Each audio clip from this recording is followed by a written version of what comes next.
설 연휴에 막바지였던 어제 경찰은 조재범 전 코치의 성폭행 혐의에 대한 수사 결과를 발표했습니다. 조 전 코치는 이미 상습 폭행에 대한 재판이 2심까지 이루어졌는데요.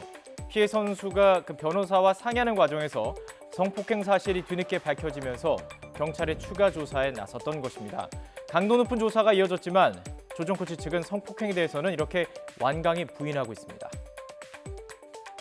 폭행을 인정하지만 그 이후에 그런 어떤 성적인 부분은 없었다는 점을 저희는 1차 조사 때도 다 밝혔고 그런 부분들이 좀 검찰 측에서 어느 정도 아직 확정은 못하겠지만 받아들이지 않나 그렇게 생각을 하고 있습니다. 네.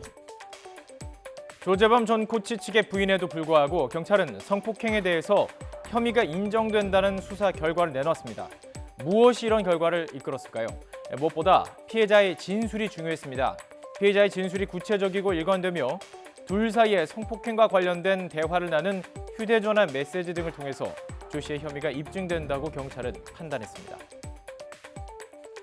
구체적이고 일관된 진술과 그 시기를 전후해갖고 가해자의 어떤 행동의 변화 그리고 거기에 따른 피해자의 변화 이것을 상호작용을 관찰해갖고 직접적으로 있는 문자 메시지나 이걸 통해서 사건을 재구성해 봅니다. 그렇게 봤을 때 누구의 말이 더 신빙성이 있는가를 따져보거든요. 네. 그렇게 본다면 지금 상태 경찰에서는 여러 상황, 특히 이제 심석희 선수가 쓴 메모라든가 그 심정을 표현한 그림이라든가 아니면 당시에 어떤 그 범행을 피해를 당할 때의 어떤 장소에 대한 구체성 이것이 심석희 선수의 신빙성이 높다 판단한 것 같습니다.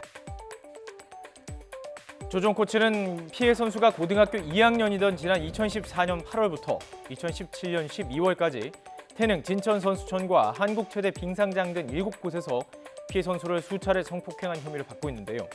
경찰은 이 피해자가 그 장소에 가지 않았다면 알 수 없는 사실을 정확히 말하는 등 피해 진술이 워낙 구체적이고 일관됐다고 밝혔습니다. 경찰은 또 조 전 코치의 자택과 차량 등을 압수수색해서 확보한 휴대전화와 태블릿 PC 등을 복원해서 이 같은 정황을 확보했다고 설명하고 있습니다. 특히 피해 선수가 남겨왔던 메모가 큰 역할을 했던 것으로 전해지고 있습니다. 가장 우리가 관심 있게 봐야 되는 것이 심 선수의 메모라고 얘기할 수가 있겠습니다. 왜냐하면 메모는 예전부터 본인이 그것을 당했을 때 본인만이 알 수 있는 내용으로 그것을 적었는데 네. 일기, 메모 이런 것들이 단순한 진술보다도 더 신빙성을 부여받을 수가 있는 것이 이러한 과거에 있었던 것들의 일시, 장소 이런 것들은 뒤에 한꺼번에 이것을 거짓으로 만들기가 굉장히 어려운 증거입니다. 오늘은 기분이 매우 좋지 않았다. 이런 식으로 자신만이 알 수 있는 방식으로 그 피해를 메모로 기록했던 것으로 보입니다. 이를 토대로 경찰이 실제 빙상 연맹에 기록된 그 경기 날짜와 장소까지 비교를 하면서 수사를 해왔는데요. 결국 쉽게 지울 수 있는 디지털 증거가 아닌 피해자가 남긴 메모가 수사의 실마리를 풀었던 것입니다. 경찰이 사건을 기소 의견으로 검찰로 넘기면서 이제 공은 검찰로 넘어갈 텐데요. 검찰의 수사로 어떤 사실들이 추가로 밝혀질지도 관심입니다.